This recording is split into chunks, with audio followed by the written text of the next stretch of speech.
Class 6 এর ইংরেজি grammar ক্লাসে তোমাদের সবাইকে স্বাগতম। আজকের এই ক্লাসে আজকে করব আমরা বি নাম্বার টপিক, কারণ গত ক্লাসে আমরা এর যে কাজগুলো ছিল এই ভার্বগুলোকে ব্যবহার করে পাস্ট কন্টিনিউয়াস টেন্স গঠন করা সেটা আমরা করেছিলাম। তারই ধারাবাহিকতায় আজকে আমরা করব বি, যেখানে বলছে রিড দ্য ফ্লোয়িং ডায়লগ। এই ডায়লগ বা কথোপকথনগুলো পড়ো। এট ফার্স্ট আমি এগুলো মিনিং সহ একটু অনুবাদ সহ পড়ে দিব এবং তার নিচে কিছু কাজ রয়েছে যে কাজগুলো আমরা তোমাদেরকে করে দিব। এ বলছে what were you going in the evening study, গতকাল বিকেলে তুমি কি করতেছিলে। বি বলল I wasn't doing anything in the particular, সাধারণত আমি তখন কিছুই করছিলাম না। এ বলল হোয়ার আর ইউ স্টাডিং, তুমি কি পড়াশোনা করতেছিলে। বি নাম্বার বলল নট অ্যাট অল, না তা ওরকম না। বি এনে বলল আই ওয়াজ কলিং ইউ, আমি তোমাকে কল দিচ্ছিলাম, বাট ইউ ওয়ার নট রেসপন্সিং, তো ওকে তুমি কোনো রেসপন্স করছিলে না। সেক্ষেত্রে বি বললো দেন, তারপরে I was possibly talking with my father, তারপরে আমি আমার বাবার সাথে আমি কথা বলছিলাম। এখানে বলছে দেয়ার আর সাম ইন্টারোগেটিভ অ্যান্ড নেগেটিভ সেন্টেন্সেস, এখানে কিছু ইন্টারোগেটিভ এবং কি নেগেটিভ সেন্টেন্স রয়েছে ইন দ্য ডায়লগ। আচ্ছা, সি হাউ, দেখো যে the interrogative and negative sentences are framed in this sentence, এই সেন্টেন্সগুলোতে এই তোমার ইন্টারোগেটিভ সেন্টেন্সের যে স্ট্রাকচার বা ফর্ম সেটা দেখতে হবে এবং নেগেটিভের যে ফর্ম সেটা আমাদেরকে দেখতে হবে। আচ্ছা, তার জন্য সর্বপ্রথম আমার একটা কাজ হলো নোটপ্যাড, এবং সেখানে সেই নোটপ্যাডে আমরা এই স্ট্রাকচারগুলো একটু লিখব। তো আমি একটা নোটপ্যাড নিব এবং প্রথমে আমরা ইন্টারোগেটিভ দেখব। তো এট ফার্স্ট আমি আসছি নোটপ্যাডে, এবং আমাকে এখানে এসে এটা আমাদের গত যে প্রশ্নের উত্তরগুলো ছিল সেগুলো, যেখানে রাইট প্লে এগুলো ব্যবহার করে সেই কাজগুলো করতে হতো। তো গত ক্লাসে এটা আমরা করে দিয়েছি, আজকে আমরা বি এর নাম্বারে কাজ করছি।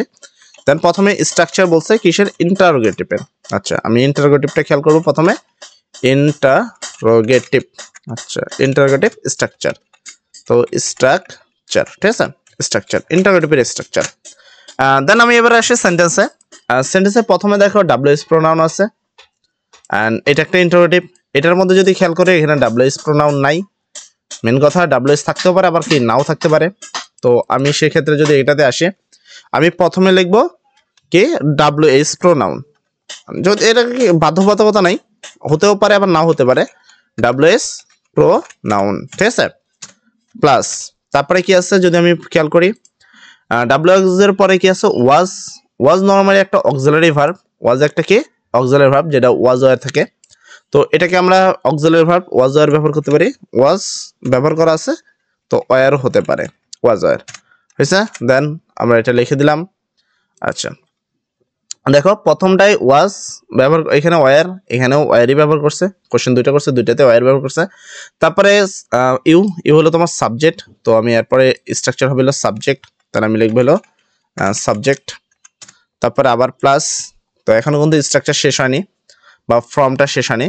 এখানে বলছে কি ইন দ্য টেন্সের যেই ইন্টারোগেটিভ এন্ড নেগেটিভের যে টেন্স সেটা খেয়াল করে ফর্মটা লিখতে। দেন দেখো ভার্বের সাথে আইএনজি ফর্ম রয়েছে, তো আমাকে এখানে লিখতে হবে ভার্বের সাথে আইএনজি, তো ভার্ব এর আইএনজি ফর্ম, আইএনজি ফর্ম, ঠিক আছে। তো ভার্বের আইএনজি ফর্ম বেশি বাইরে চলে গেল। আচ্ছা, প্লাস তারপরে দেখতে হবে যে তারপরে কি অংশ করতে হবে আমাকে। তো আমি এটা করলাম আইএনজি ফর্ম প্লাস বা আদার্স অংশ, এটাতে এত নাইকেই। তো জাস্ট এখানে আমি যদি থাকে আর কি, সেক্ষেত্রে আমরা অবজেক্ট প্লাস আদার্স, ঠিক আছে, যদি থাকে, তবে অনেক ক্ষেত্রে নাই এটাতে। আচ্ছা, এটা হলো আমাদের কিসের স্ট্রাকচার, এটা পার হয়ে গেল কথা। আচ্ছা, এটা হলো আমাদের ইন্টারোগেটিভ স্ট্রাকচার, তোমরা কষ্ট করে একটু লিখে নিবা, ঠিক আছে সবাই, তোমরা একটু কষ্ট করে হলেও লিখে নিবা। দেন এটা আমাদেরকে ইন্টারোগেটিভের যে স্ট্রাকচার। তারপরে আসে, তো ইন্টারোগেটিভ হয়ে গেল। এবার এটা একটা নেগেটিভ ওয়ার্ড, তো আমরা নেগেটিভের স্ট্রাকচারটা করি, কারণ এখানে নেগেটিভ সেন্টেন্সের কথা বলছে। তো আমি এখানে নেগেটিভ করব, তো আমি এট ফার্স্ট লিখব নেগেটিভ, ঠিক আছে, নেগেটিভ স্ট্রাকচার। নেগেটিভ স্ট্রাকচার করার জন্য আমার কি জানতে হবে, জাস্ট ওটা আমরা দেখবো আর আমরা সেন্টেন্সের স্ট্রাকচারগুলো গঠন করব। প্রথমে যদি দেখি, প্রথমে আছে আই একটা প্রোনাউন যেটা প্রথমে আছে, তাই এটা সাবজেক্ট, তার মানে প্রথমে হবে সাবজেক্ট, তো লিখলাম আমরা সাবজেক্ট, ঠিক আছে। প্লাস তারপরে যদি দেখি এখানে ওয়াজেন্ট আছে, তো ওয়াজেন্ট হতে পারে, ওয়াজ যদি হয় তার মানে সেখানে ওয়্যারও হতে পারে, তাহলে ওয়াজ অথবা ওয়্যার, ঠিক আছে, ওয়াজ অথবা সেটা হতে পারে কি ওয়্যার। ওয়াজ অথবা ওয়্যার প্লাস তার সাথে একটা নট ছিল, তো ওয়াজেন্ট এনটি যেটা শর্টকাট বলছিল ওরা। তো এরপরে তোমার কি নটের পরে যদি আমরা কাজ করি ভার্বের সাথে আইএনজি, তো আমরা এখানে জাস্ট এখান থেকে এটা লিখে দেবো যে এখান থেকে ভার্বের সাথে ING plus object plus others অংশ এটা এখানে হবে। তো আমি এখানে এটাকে লিখে দেবো, ঠিক আছে। মোটামুটি আমাদের স্ট্রাকচারটা হয়ে গেল। এটা আমাদের কিসের স্ট্রাকচার? তো এটা আমাদের নেগেটিভ স্ট্রাকচার, এটা আমাদের নেগেটিভ স্ট্রাকচার, ঠিক আছে। তো আমরা এই স্ট্রাকচারটা লিখে দিলাম। তো এটাকেও লাল করে দিই, একটাকে খালি দেবো। আচ্ছা, মোটামুটি হয়ে গেছে। তাহলে আমরা স্ট্রাকচার গঠন করলাম, আমাদের মোটামুটি কাজ শেষ। তোমরা একটু কষ্ট করে লিখে নিবা। আচ্ছা, তারপরে বিষয়টা যদি আসে, এখানে আমাদের সেন্টেন্স গঠন করা শেষ হয়ে গেছে। এবার বলছে নোট, একটা নোট করো। In framing negative sentences in this tense not is use after auxiliary verb. দেখো বলা হয়েছে যে নট ব্যবহার করা হয়েছে কিসের পরে? অক্সিলারি ভার্বের পরে, আর নেগেটিভে। তো আমরা যদি আমাদের স্ট্রাকচারটা খেয়াল করি, দেখো এই যে ওয়াজ ওয়্যার যেটা হলো কি এই অক্সিলারি ভার্বের পরে কি নট ব্যবহার করা হয়েছে, তাই না? তো এদের কথাটা ঠিক আছে, জাস্ট এখানে একটা প্লাস হওয়ার কথা ছিল। আচ্ছা, প্লাস। তো মোটামুটি ওরা যা বলছে তাই হয়েছে। আচ্ছা, আমরা সেটা নোট করলাম। তারপর বলছে an interrogative sentences auxiliary verb was wire comes before the subject. বলছে হলো সাবজেক্টের পূর্বে ওয়াজ ওয়্যার ব্যবহার করা হয়েছে কোথায়? ইন্টারোগেটিভ সেন্টেন্সে। যদি আমরা দেখি সেম টু সেম আছে কিনা। এই যে ইন্টারোগেটিভ সেন্টেন্স, এই যে তোমার সাবজেক্ট এবং সাবজেক্টের পূর্বে এই যে ওয়াজ ওয়্যার, হ্যাঁ তাদের কথাটা কি আছে? সেম, মানে আমাদের স্ট্রাকচার ঠিক আছে। এরপরে করতে হবে আমাদের সি নাম্বার কিছু কাজ। তো আমরা এখানে কাজ করব। কমপ্লিট দ্য ফ্লোয়িং সেন্টেন্সেস, এই সেন্টেন্সগুলো কমপ্লিট করা using the past continuous tense, past continuous tense ব্যবহার করে। Use the appreciate auxiliary verb, মানে কিছু অক্সিলারি ভার্ব ব্যবহার করতে হবে। ইন দ্য ফার্স্ট গ্যাপ, এই ফার্স্ট গ্যাপ যেরকম আছে, and right form of the main verb given the blank, ব্যাংকে দেওয়া আছে, অ্যান্ড দ্য সেকেন্ড গ্যাপ। তো এখানে দেখো তোমাকে এই গ্যাপগুলোকে পূরণ করতে হবে। এখানে দুইটা গ্যাপ রয়েছে, তোমাকে এই গ্যাপগুলোতে কি করতে হবে? সঠিক বাক্য বসে কাজ করতে হবে। তো এখানে বলছে অ্যাট 8 o'clock মাদার, মানে তোমার 8 o'clock-এ মা কি করে? এখানে আমাকে প্রথমে একটা ভার্ব বসাতে হবে, দেন এখানে একটা বসাতে হবে। দেন কি ধরনের সেন্টেন্স গঠন হতে পারে? দেখো এরকম দুইটা করে যদি গ্যাপ থাকে নর্মালভাবে সেখানে কি অক্সিলারি ভার্ব হতে পারে। তো কয়টায়? 8টার সময় মা কি করছিল? রান্না করছিল, ডিনার। 8টার সময় মা কি করছিল? ডিনার করছিল। তো এখানে তুমি যেটা ইউজ করতে পারো, তো মা যেহেতু এখানে থার্ড পারসন সিঙ্গুলার নাম্বার, তো আমরা এখানে অক্সিলারি ভার্ব হিসেবে ব্যবহার করতে পারি কি? ওয়াজ। তো আমরা এখানে প্রথম ওয়াজ করব। তো আমরা এখানে প্রথম ওইটা কমপ্লিট করছি, ঠিক আছে। দেন আমরা এখানে একটু আসবো। তো এখানে ফার্স্ট এটা নিলাম, 1 নম্বর সমস্যা সমাধান। প্রথম গ্যাপে আমরা বসাবো ওয়াজ, মায়ের সাথে, ঠিক আছে। দেন একটু ডট ডট দিচ্ছি তোমাদের বোঝার জন্য। তো ওয়াজ বসালাম। দেন কি মেন ভার্বকে কোন ফর্মে লিখতে হবে? আর যেহেতু আমরা এটা পাস্ট কন্টিনিউয়াস টেন্স করতেছি, তো অবশ্যই ভার্বের সাথে আইএনজি ফর্ম হবে। তো এখানে কুক আছে, কুকের সাথে জাস্ট আমরা আইএনজি ফর্ম করে দেব, তাহলে কুকিং, ঠিক আছে। আমরা এখানে কি করব? কুকিং। দেন আমাদের প্রথমটা কমপ্লিট। তারপর 2 নম্বরে আসে। 2 নম্বরে বলছে হলো আই, এখানে ডট, দেন এ বাত। তো টেক বসাতে হবে এখানে, এই দুই জায়গায় তোমার কি বসাতে হবে? টেক। এখানে দেখো বলছে, এখানে বলছে যে use the appreciate auxiliary verb, প্রথমটা অক্সিলারি ভার্ব বসাও ইন দ্য ফার্স্ট গ্যাপ, প্রথম গ্যাপে অক্সিলারি ভার্ব বসাতে, এবং দ্বিতীয় গ্যাপে কি করতে? দ্বিতীয় গ্যাপে হলো মেন ভার্ব বসাতে, এই যে মেন ভার্ব যেটা। তাহলে মানে এই গ্যাপে আমাকে অক্সিলারি ভার্ব বসাতে হবে। তাহলে কি আই এর সাথে কি বসে? আই এর সাথে বসে ওয়াজ। তাহলে আমি এখানে বসাবো আই ওয়াজ। দেন আমার প্রথম গ্যাপে অক্সিলারি ভার্ব বসানো হয়ে গেল। এবার আমি দ্বিতীয় গ্যাপে চলে যাব।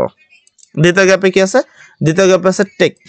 দ্বিতীয় গ্যাপে কি আছে? টেক। টেকের সাথে যদি আমি পাস্ট কন্টিনিউয়াস টেন্স করি তাহলে অবশ্যই আইএনজি করতে হবে। তাহলে আমাকে কি লিখতে হবে? টেকিং। তাহলে আমাকে এই ফর্মটা কি লিখতে হবে? টেকিং। দেন আমার 2 নম্বরটা কমপ্লিট। তারপরে জিনিয়া, যিনি একজনের নাম। তো প্রথমে অবশ্যই অক্সিলারি ভার্ব যদি বসাই তাহলে সেটা কি হবে? দেখো এখানে কিন্তু কোনো জায়গায় বলে নাই যে নেগেটিভ করো বা ইন্টারোগেটিভ করো, তোমাকে জাস্ট বলছে কমপ্লিট করো। তোমাকে জাস্ট বলা হয়েছে কমপ্লিট করো, একটা অক্সিলারি ভার্ব বসাও, দেন বাকি কাজ করো। তুমি যেরকমটা দেখতে পারলা এখানে সেন্টেন্সে কিন্তু অক্সিলারি ভার্বের সাথে নট করা হয়েছিল। তো চাইলে কিন্তু আমরা এখানেও নট করতে পারি, না? কিন্তু আমরা এখানে কিন্তু নটগুলো করছি না। জিনিয়া একটা মেয়ের নাম, তো এখানে আমরা কি লিখতে পারি? ওয়াজ। আমরা এখানে মেয়ের নামে লিখতে পারি কি? ওয়াজ। তো আমরা লিখবো ওয়াজ। তো আমি ফার্স্ট গ্যাপে ওয়াজ বসালাম এবং আসি সেকেন্ড গ্যাপে। সেকেন্ড গ্যাপে মেন ভার্বের সাথে আইএনজি করতে হবে, মানে গেট আছে, গেটের সাথে কি করবো? আইএনজি। তাহলে মেন ভার্বের সাথে গেটের সাথে আইএনজি, তাহলে হলো গেটিং। গেটিং এর ক্ষেত্রে ডাবল টি হয়, গেটিং হয়েছে। তো আশা করি তোমরা বিষয়গুলো বুঝতে পারতেছো। কোনো যদি সমস্যা থাকে অবশ্যই বলবা, সেক্ষেত্রে আমরা তোমাদের সেই সমস্যাগুলো ক্লিয়ার করার চেষ্টা করবো ইনশাল্লাহ। একটু দেন প্রায় শেষ আমাদের। আচ্ছা, নেগেটিভ। তারপরে দেখো এখানে বলছে 4 নম্বরে ইউ এর সাথে কি ওয়ার বসে, আর এখানে মেক আছে, মেকিং লিখবো। তাহলে ইউ ওয়ার মেকিং, তাহলে এখানে আমরা লিখবো ওয়ার, তারপর ডট ডট, আর পর একটা মেক তো আছে, জাস্ট এর সাথে একটা আইএনজি করে দেবো, মেকিং। ঠিক আছে, মেকিং হয়ে গেল পরের গ্যাপ। আচ্ছা, তারপরে কি 5 নাম্বার হোয়াট, এখানে একটা গ্যাপ, এখানে আর, তারপর ডুই। তাই এখানে এর সাথে কি বসে ওয়ার, এর সাথে কি বসে ওয়ার, তাহলে প্রথম গ্যাপে আমি বসাবো ওয়ার, তারপর ডট ডট ডট। এখানে কি ভার্ব ছিল, যে ভার্বটা ছিল, ভার্ব ছিল ডু, তো ডু এর সাথে আইএনজি করবো, তার মানে হলো ডুইং। ডু এর সাথে আইএনজি করবো মানে হলো, সরি বানান ভুল হয়েছে, ডুইং। এই তো মোটামুটি আমাদের সবগুলো গ্যাপ কিন্তু হয়ে গেল কমপ্লিট। ঠিক আছে, আমাদের যে 5টা গ্যাপ পূরণ করতে হবে, এখানে দেখো পুরো 5টা কিন্তু গ্যাপ পূরণ করা হয়েছে। এবং এখানে ডি নাম্বার রয়েছে, তুমি যদি খেয়াল করো এই যে ডি নাম্বারে কিছু কাজ করতে হবে। তারপর যদি 39 পৃষ্ঠা আসে, লিসন রয়েছে।